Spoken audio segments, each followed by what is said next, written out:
Hello students, welcome है आप सबका मेरे चैनल साइंस अडेप्ट में। और इस वीडियो में हम DOE के प्रैक्टिस पेपर 2023-24 साइंस का जो है 10th क्लास का उसका सेक्शन C, D और E डिस्कस करेंगे। सेक्शन A शॉर्ट्स में डिस्कस हो चुका है, सेक्शन B पिछली वीडियो जो मैंने रिलीज करी थी उसमें सॉल्व हो चुका है, और इस वीडियो में मैंने सेक्शन C, D और E को बहुत शॉर्ट पीरियड ऑफ टाइम में अच्छे से अच्छा समझाने की कोशिश करी है। तो चलते हैं सबसे पहले क्वेश्चन नंबर 27 पे। जैसा कि आप स्क्रीन पे देख सकते हैं 27A part, Why does calcium start floating when it reacts with water? Write the balanced chemical equation of the reaction.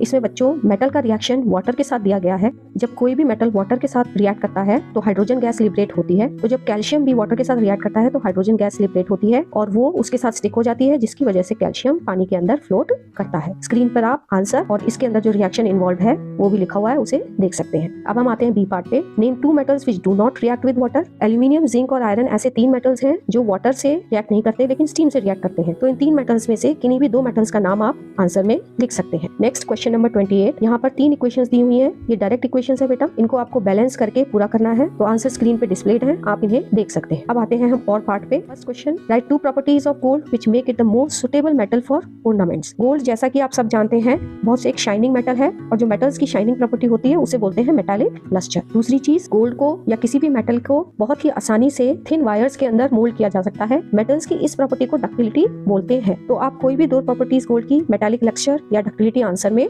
लिख सकते हैं। वैसे गोल्ड में मेलिबिलिटी भी होती है, यानी कि उसकी थिन शीट्स भी आसानी से बनाई जा सकती हैं, वो प्रॉपर्टी भी आंसर के अंदर लिखी जा सकती है। Second part, name 2 metals which are best conductors of heat. Silver, aluminium, copper 3 metals हैं, आप कोई से भी 2 मेटल्स का नाम लिख सकते हैं।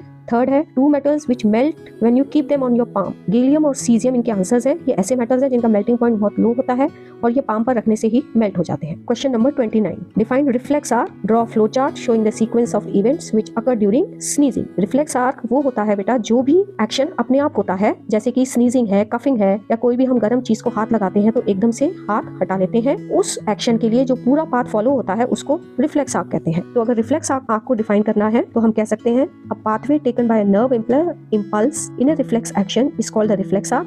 It is an automatic response to a stimulus. और अगर इसका डायग्राम बनाना है तो आप स्क्रीन पर डिस्प्लेड है, इसको देख सकते हैं। इस डायग्राम को मैं शॉर्ट में जल्दी से आपको समझा देती हूँ। जैसे ही आपका एक्सपोजर होता है किसी भी एलर्जिक पार्टिकल से या डस्ट से या पोलन से, तो वो स्टिमुलस हो गया क्योंकि वो बाहर के एनवायरनमेंट से आया है। वो स्टिमुलस आपकी नोज के अंदर जो रिसेप्टर्स हैं उनके थ्रू रिसीव होता है। वो रिसेप्टर्स सेंसरी न्यूरॉन के थ्रू मैसेज स्पाइनल कॉर्ड तक भेजते हैं। स्पाइनल कॉर्ड मोटर न्यूरॉन्स के थ्रू वो मैसेज उस इफेक्टर ऑर्गन को भेजती है जहां पर उस पार्टिकल को रिलीज करने के लिए एक्शन होना है। तो यहाँ पर जो इफेक्टर है स्नीजिंग के केस में वो डायफ्राग्म है या ट्रैकिया की मसल्स हैं जो कॉन्ट्रैक्ट और एक्सपैंड होती हैं, और फिर रिस्पॉन्स आता है स्नीजिंग का जिसमें वो पार्टिकल बाहर आ जाता है। तो इस तरह से आप इसका डायग्राम बनाएंगे। अगर स्नीजिंग की जगह कोई और एक्शन पूछा जाता है कि आपने किसी गर्म प्लेट को छुआ और आप हाथ हटा लेते हैं, तो आपको स्टिमुलस भी चेंज करना होगा और इफेक्टर भी आपको चेंज करना होगा। वहाँ इफेक्टर में आप बाइसेप्स और ट्राइसेप्स मसल्स हैंड की लिखेंगे, और स्टिमुलस के अंदर आपको कोई भी हॉट प्लेट या हॉट थिंग जो भी टच करी है उसको आपको यहाँ पर लिखना होगा। तो ये क्वेश्चन किसी भी तरीके से आपसे मोल्ड करके पूछा जा सकता है। अब इसके बी पार्ट में आते हैं जिसमें वो कह रहा है list 4 plant hormones and right 1 function of each. ये भी डायरेक्ट क्वेश्चन है बेटा लाइफ प्रोसेस के चैप्टर में से। तो यहाँ स्क्रीन पे आप देख सकते हैं आंसर डिस्प्ले हो गया है और इनके एक एक फंक्शन भी लिखे हुए हैं। 4 हार्मोन्स ऑक्सिन, गिबरलिन, साइटोकिनिन और एब्सिसिक एसिड है। अब question number 30 A part, why is the F1 progeny always of tall plants when a tall plant is crossed with a short tree plant. वो ये कह रहे हैं स्टूडेंट्स कि जो F1 प्रोजीनी है उसके अंदर हमेशा टॉल प्लांट्स ही क्यों दिखाई देते हैं। तो इसका सिंपली आंसर आप ये दे सकते हैं क्योंकि टॉल कैरेक्टर डोमिनेंट है और शॉर्ट कैरेक्टर रिसेसिव है, इसलिए हमें F1 प्रोजीनी के अंदर सारे प्लांट्स टॉल ही दिखाई देते हैं। तो आंसर आप स्क्रीन पे देख सकते हैं। B part, how is F2 progeny obtained by self pollination of F1 progeny different from F1 progeny, give reasons for this observation. इस क्वेश्चन में उसने पूछा है कि जो F2 प्रोजीनी जो आती है जब हम F1 प्रोजीनी को क्रॉस स्प्लिट करते हैं तो वो F1 से डिफरेंट क्यों होती है, इसका रीजन देना है। इसके लिए स्टूडेंट सबसे पहले आपको एक पेरेंटल क्रॉस दिखाना होगा।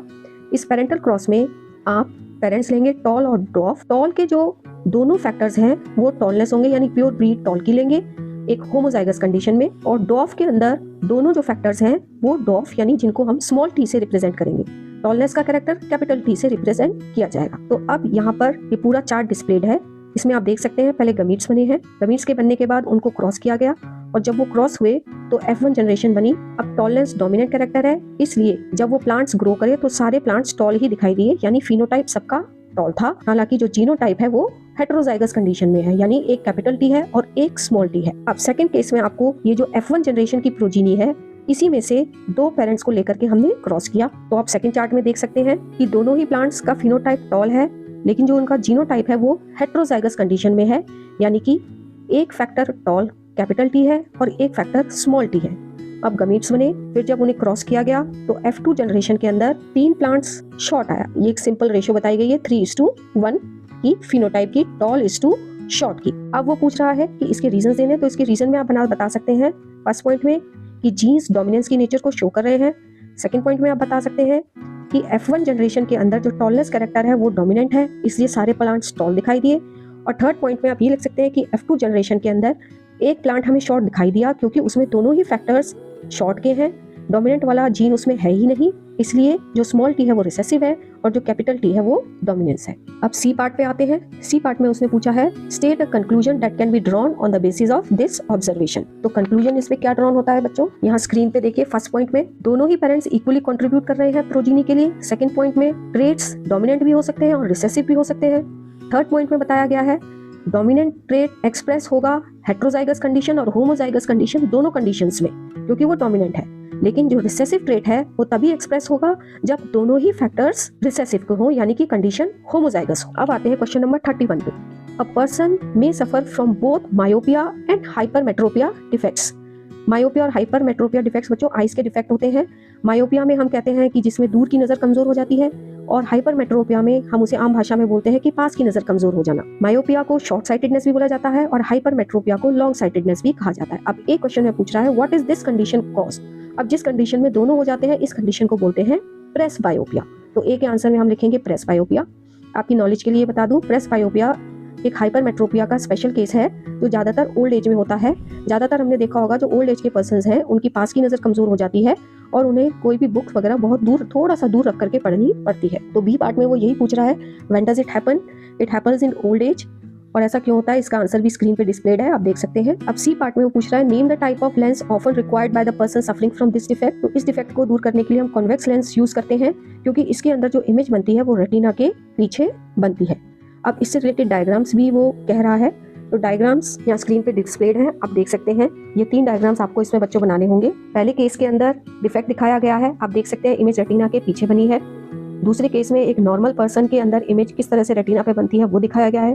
और तीसरे केस में ये दिखाया गया है कि किस तरह कॉन्वेक्स लेंस लगा करके इसके आई डिफेक्ट को ठीक किया जा सकता है और इमेज को रेटिना के ऊपर फोकस किया गया है। अब 32 क्वेश्चन देखते हैं। बेटा ओम्स लॉ क्या कहता है, state and explain Ohm's law, define resistance and give its SI unit. पहले ओम्स लॉ को स्टेट करते हैं। ओम्स लॉ ये कहता है कि जब टेम्परेचर कांस्टेंट होता है तो V यानी वोल्टेज करंट के डायरेक्टली प्रोपोर्शनल होती है। अब इस प्रोपोर्शनलिटी को साइन हम एक कांस्टेंट R से रिप्लेस कर देते हैं, तो इक्वेशन बन जाती है V is equal to RI, और जिसमें R जो है एक कांस्टेंट है जिसको रेजिस्टेंस कहते हैं। Define resistance and give its SI unit. Resistance की एसआई यूनिट्स बेटा ओम्स होती है। अगर रेजिस्टेंस को डिफाइन करना है तो कैसे कर सकते हैं, the property of a conductor due to which it opposes the flow of current through it is called resistance. कोई भी कंडक्टर है वो करंट के फ्लो को रेजिस्ट करता है। ये जो रेजिस्ट करने की प्रॉपर्टी है ये मटेरियल टू मटेरियल अलग अलग होती है, और ये जो टेंडेंसी होती है किसी भी मटेरियल की करंट के फ्लो को रेजिस्ट करने की, उसी को रेजिस्टेंस कहते हैं। आगे क्वेश्चन पूछा है what is meant by 1 ohm resistance. तो 1 ओम रेजिस्टेंस को कैसे डिफाइन करेंगे, 1 ohm resistance of a conductor is such that when a potential difference of 1 volt is applied to its end a current of 1 ampere flows through it। यानी कि अगर 1 volt current apply हो रहा है, 1 volt potential difference apply हो रही है और उसमें से 1 एम्पियर करंट फ्लो होता है, तो रेजिस्टेंस 1 ओम होगी। अगर इसका ग्राफ बनाएं, आगे पूछा है draw VI graph and list it's 2 important features. तो जो इसका ग्राफ आता है V और I का, वो एक स्ट्रेट लाइन आएगा, जैसा कि आप स्क्रीन पे देख सकते हैं, क्योंकि V और I में डायरेक्ट रिलेशन है। V बढ़ता है तो I भी कॉन्स्टेंटली बढ़ता है, तो यही आप इसके पॉइंट्स लिख सकते हैं, as V increases I also increases. और दूसरा पॉइंट आप लिख सकते हैं कि रेशियो जो V अपॉन I की होती है वो हमेशा कांस्टेंट होती है। अब आते हैं क्वेश्चन नंबर 33 पे। ये एक न्यूमेरिकल है जिसमें हमें रेजिस्टिविटी निकालनी है। Calculate the resistivity of the material of a wire of length 1 metre, radius 0.01 centimetre and resistance 20 ohms. इसके लिए फॉर्मूला लगेगा R is equal to rho L upon A। Resistance 20 ohms दिया है, लेंथ 1 मीटर दिया है, radius 0.01 centimetre दिया है, तो इसको हमें पहले मीटर में कन्वर्ट करना होगा। इसको मीटर में कन्वर्ट करेंगे तो वो 10 की पावर -4 मीटर आएगा। फिर हमें एरिया निकालेंगे। एरिया का फॉर्मूला पाई आर स्क्वायर, क्योंकि ये वायर का क्रॉस सेक्शन होता है जो सर्कुलर होता है। पाई की वैल्यू 22/7 रखेंगे, रेडियस की वैल्यू 10 की पावर -4 और इस एरिया की वैल्यू को आप r is equal to rho L upon A के फॉर्मूले में लगाएंगे। तो रो हो जाएगा r into A upon L. जब वैल्यूज को पुट करेंगे तो आंसर हमारे पास सॉल्व करके आएगा 62.857 इंटू 10 की पावर -10 ओम मीटर। तो ये रेजिस्टिविटी कैलकुलेट इस तरह से हो जाएगी। अब हम आते हैं सेक्शन डी पे बेटा, जिसके अंदर लॉन्ग आंसर्स हैं। Question number 34, 2 carbon compounds X and Y have the molecular formula C4H8 and C5H12 respectively। यानी X का जो फॉर्मूला है वो C4H8 है और Y का फॉर्मूला है C5H12। Which of these is most likely to show addition reaction? Justify your answer. Also give chemical equation to explain the process of addition reaction in this case. Students, ये आपको इसके लिए मालूम होना चाहिए कि जो addition reaction है वो alkenes और alkynes ही show करते हैं। तो पहले हमें ये पता लगाना होगा कि X और Y में से alkene और alkynes कौन से हैं। तो एल्कीन्स का जो जनरल फॉर्मूला होता है वो होता है CnH2n और एल्काइंस का जनरल फॉर्मूला होता है CnH2n-2। पहले हम X के अंदर इस फॉर्मूले को पुट करते हैं। N इसमें नंबर ऑफ कार्बन एटम्स है, यानी N की वैल्यू 4 है। तो अगर हम N की वैल्यू 4 C4H8 के अंदर पुट करेंगे तो जो मॉलिक्यूलर फॉर्मूला बनता है वो C4H8 ही बनता है। इसका मतलब X एल्कीन है और वो एडिशन रिएक्शन शो करेगा। अब इसी फॉर्मूले को हम Y के अंदर रखेंगे, जिसमें N की वैल्यू 5 है। अगर N की वैल्यू 5 CnH2n के अंदर पुट करी जाती है तो मॉलिक्यूलर फॉर्मूला बनता है C5H10। इसका मतलब Y एल्कीन नहीं है। अब हम एल्काइन के फॉर्मूले में इसको पुट करेंगे। फॉर्मूला है CnH2n-2। अगर N की वैल्यू हमने 5 पुट करी तो मॉलिक्यूलर फॉर्मूला बनता है C5H8। इसका मतलब Y जो है एल्काइन भी नहीं है, तो Y एडिशन रिएक्शन शो नहीं करेगा। आपकी नॉलेज के लिए मैं बता दूं स्टूडेंट्स, Y एल्कीन है क्योंकि एल्कीन का फॉर्मूला CnH2n+2 होता है जो Y के फॉर्मूले के ऊपर सेट होता है। तो X एडिशन रिएक्शन को शो करेगा। अब एडिशन रिएक्शन जब होगा तो इसमें ये ब्यूटीन है, ब्यूटीन इसमें हाइड्रोजन के साथ रिएक्ट करता है। निकल की प्रेजेंस में उतने ही कार्बन एटम वाला एल्कीन बन जाएगा, यानी ब्यूटीन से ब्यूटेन बन जाएगा, जैसा कि आप इस रिएक्शन में देख सकते हैं। अब आते हैं इसके और पार्ट पे। Write the respective chemical equations to show what happens when ethanol is heated with concentrated sulfuric acid at 443 Kelvin। ये बेटा डिहाइड्रेशन रिएक्शन है जिसके अंदर वाटर का रिमूवल होता है इथेनॉल में से, और जब इसको कंसंट्रेटेड सल्फ्यूरिक एसिड के साथ इथेनॉल को हीट किया जाता है तो इथीन बन जाता है और वाटर मॉलिक्यूल रिलीज हो जाता है, जैसा कि आप स्क्रीन पे रिएक्शन में देख सकते हैं। सेकंड पार्ट है ethanol reacts with ethanoic acid in the presence of an acid acting as catalyst. ये वो रिएक्शन है जिसके अंदर एस्टर बनता है, CH3COOH इथेनोइक एसिड होता है। ये जब इथेनॉल के साथ रिएक्ट करता है कंसंट्रेटेड सल्फ्यूरिक एसिड की प्रेजेंस में तो एक स्वीट स्मेलिंग एस्टर बनता है जिसे इथाइल इथेनोइड कहते हैं, और साथ में एक वाटर मॉलिक्यूल रिमूव होता है। इथेनॉल का कॉमन नेम इथाइल अल्कोहल है और इथाइल इथेनोइड का कॉमन नेम इथाइल एसीटेट है। इस रिएक्शन को एस्टेरिफिकेशन रिएक्शन भी कहा जाता है। अब बी पार्ट पे आते हैं students. Complete the following chemical equations. तो यहाँ आप स्क्रीन पे देख सकते हैं इस रिएक्शन को कंप्लीट करके डिस्प्ले हमने कर दिया है। इसे सैपोनिफिकेशन रिएक्शन भी कहते हैं। इसमें सोडियम एसीटेट और इथेनॉल बनते हैं। सेकंड पार्ट देखिए, CH3COOH प्लस NaOH। इस रिएक्शन को जब कंप्लीट करेंगे तो बनेगा CH3COONA को सोडियम इथेनोइड बोला जाता है, वो आयुपैक नेम है, और सोडियम एसीटेट इसका कॉमन नेम है। ये इथाइल अल्कोहल है। इसे जब एसिटिक एसिड के साथ रिएक्ट करते हैं कंसंट्रेटेड सल्फ्यूरिक एसिड की प्रेजेंस में तो sweet smelling ester ethyl ethanoate बनेगा और वाटर मॉलिक्यूल रिलीज हो जाएगा। रिएक्शन आप स्क्रीन के ऊपर देख सकते हैं। 35th क्वेश्चन में बच्चों एक लेबल डायग्राम बनाना है बडिंग का, जिसके अंदर हाइड्रा में से एक छोटा सा बड निकलता है और वो धीरे धीरे ग्रो होके सेपरेट हो जाता है।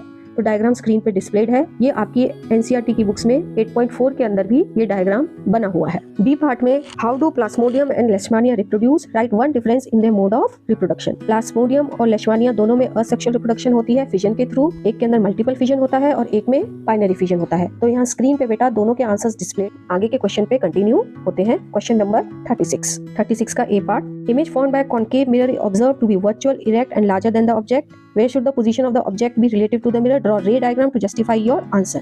ये क्वेश्चन बेटा आपको इमेज के जो रे डायग्राम्स हैं वो याद होने चाहिए। इसके अंदर जो पोजीशन ऑफ ऑब्जेक्ट्स है वो फोकस और पोल के बीच में है और डायग्राम स्क्रीन पे डिस्प्लेड है। आप देख सकते हैं इसमें इमेज वर्चुअल, इरेक्ट और लार्ज बनती है। बी पार्ट में देखिए linear magnification produce by mirror is +1/3। Magnification होता है height of image upon height of object. अब हाइट ऑफ ऑब्जेक्ट मिरर के अंदर हमेशा पॉजिटिव ही होती है क्योंकि वो प्रिंसिपल एक्सिस से ऊपर होता है। अब यहाँ आंसर प्लस में है, इसका मतलब हाइट ऑफ इमेज पॉजिटिव है क्योंकि मैग्निफिकेशन पॉजिटिव है। अगर हाइट ऑफ इमेज पॉजिटिव है इसका मतलब इमेज का साइज छोटा है ऑब्जेक्ट से।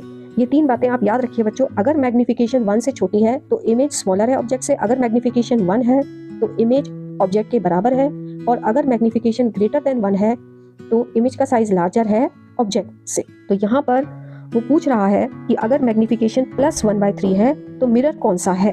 तो इसके अंदर बेटा जो ये मिरर है ये कॉन्वेक्स मिरर है, क्योंकि कॉन्वेक्स मिरर के अंदर जो इमेज का साइज होता है वो छोटा होता है ऑब्जेक्ट से, और ये वर्चुअल इमेज बनती है। जो ऑब्जेक्ट है वो पोल और इन्फिनिटी के बीच कहीं भी हो सकता है।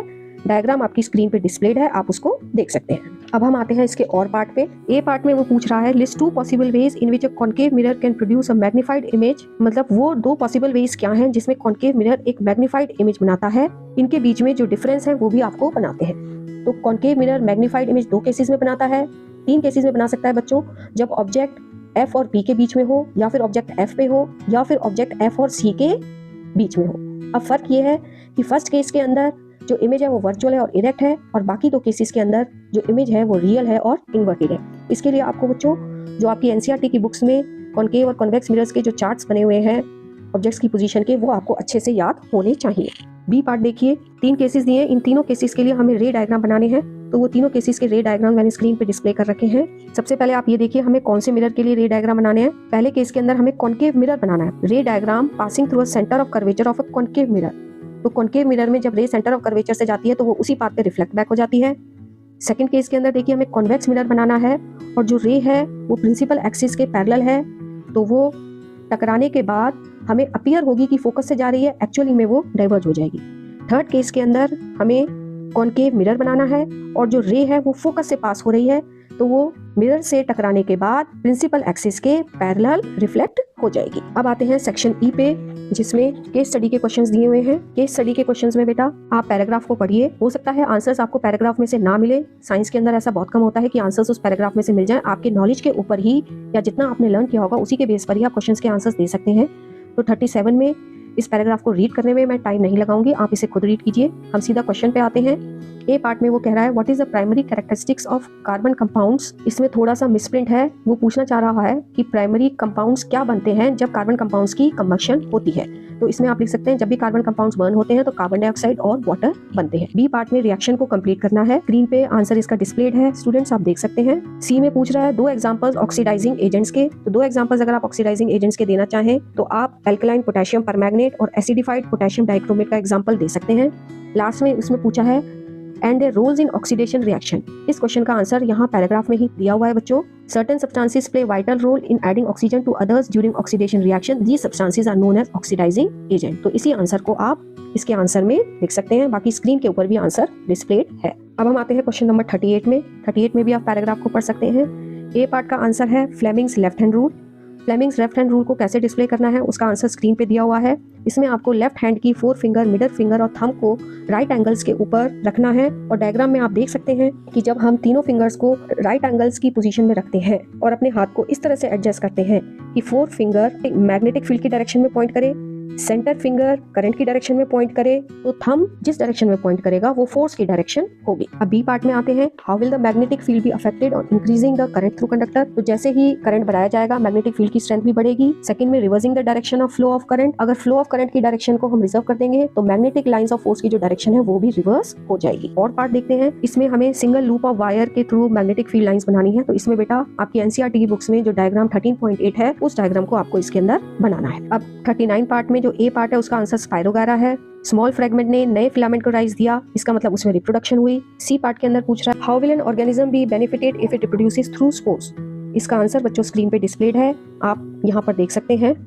और सेक्शन के जो आंसर है इसमें state 1 feature of reproduction that is common to amoeba, spirogyra yeast, और जो इसका सेकंड पार्ट है उसके आंसर्स भी आप स्क्रॉल करेंगे देख सकते हैं, यहाँ स्क्रीन के ऊपर डिस्प्ले किए हुए हैं।